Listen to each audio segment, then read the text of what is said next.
What's up, everybody? My name is Brad, and today I've got another comic book review for you, or graphic novel review, whatever you want to call it. But today I'm going to be talking about Locke Key, Welcome to Lovecraft. And this is book number 1 out of 6. It was written by Joe Hill and illustrated by Gabriel Rodriguez. I'm going to go ahead and read the short synopsis on the back real quick, and then get into my thoughts and everything on the book. Locke Key tells of Key House, an unlikely New England mansion with fantastic doors that transform all who dare to walk through them, and home to a hate-filled and relentless creature that will not rest until it forces open the most terrible door of them all. So I will say, going in, these are the first time I'm reading these, but I have watched the Netflix show recently of this season, season 1. So I did know, at least for this book, I'm assuming for the whole series, I do sort of know what's going to happen, although there are slight differences from book to show. I don't really want to talk about the show too much in these videos. I want to focus on the books. And what I would really like to do is, once I've read all of these, film a separate video and doing a comparison to the show, to the books, what's different, what was the same, that kind of stuff. But this video, I want to just focus on this one. Like I said, this is book number 1, Welcome to Lovecraft. If you don't know, Lovecraft, the name of the town where this takes place, is an homage to H.P. Lovecraft. But in this story, we are following the Locke family. It is the 2 teenagers, Tyler and Kinsey. They have a little brother named Bodie, and then the mom, Nina.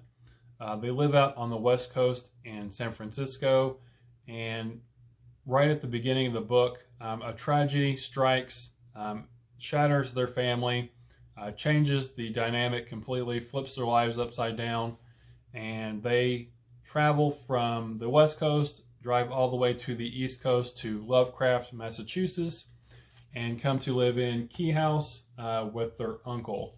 And this is, it's completely changed for them. It's a drastic change, and their lives are now sort of haunted by this tragic event that just occurred to them.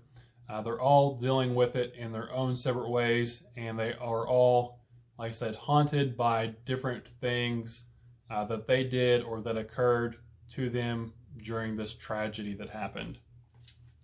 So that's sort of the setup for it. And once they come to Key House, of course, it has these sort of magical keys that are to be found around. This first volume really only deals with this key here on the front. I don't want to say what it does in case you haven't read it or seen the show.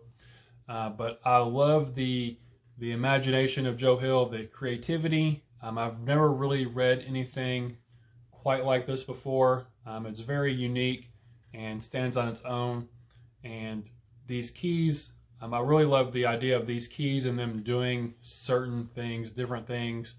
You unlock a door, and depending on which key and which door it is, it does a very wide range of things. Very fantastical, magical, so the sort of otherworldly things, which I thought was really fun. And like I said, super creative and imaginative on Joe Hill's part. The writing itself was great. I love the dialogue between all the different characters, especially the teenagers, Tyler and Kinsey. You really feel that, they're grieving through this tragedy that happened, and they're trying to sort of reconcile and rebuild their lives and just get through the day-to-day. Being the new people in town, and this tragedy has sort of followed them here. Their family's sort of well known here for, this house, and, being that the family is originally from here, sort of all that stuff from the West Coast follows them over here to the East Coast, all that drama and news about what happened to their family. So they're just trying to get by with their day-to-day, the struggles that they're going through, and they're sort of haunted by this tragedy, like I said, in their own different ways. And the book does a good job of flashing to the past, where this tragedy is sort of occurring, and into the present day, and flipping back and forth between those 2 timelines, which I really liked. And then also, not only are they dealing with this tragedy, but they're also dealing with, for the most part, it's really Bodhi, and I don't want to say too much about it, but there's this entity or creature or being, I'm not really sure what it is, but something lives within the house or the grounds of the house, and it seems to be really wanting and desiring a certain key, so that it can basically escape and then do, we don't know what its really ultimate goal is. I guess on the synopsis it says it wants to open the most terrible door of them all. So there's this sinister being or entity in the house itself that we are going to have to deal with, it seems like. And then also the past from this tragedy, it comes back. It's not only mentally haunting them, but it's also physically remanifest, and it's something that they have to deal with within this story. I did want to show real quick just sort of the art style. It's just the first page, so it's not any spoilers or anything. I really like Gabriel Rodriguez's art style. I don't know how well that's going to show up, but if you can see down here, there's dead people in the back of the truck. So it's super violent and gory in some scenes, and there's cussing and stuff. So it's definitely not for kids. But I really, like I said, I really love the art style. It is sort of cartoonish a little bit, but then also it's like a mix of cartoonish and realism. Just something that was different that I really liked. But yeah, overall, this was super fun and, like I said, entertaining and imaginatively creative. I gave it 5 stars. This is book 1 of 6, and I'm really looking forward to reading the other books. Like I said, I have them all checked out from my library, so I'll be getting to those very soon.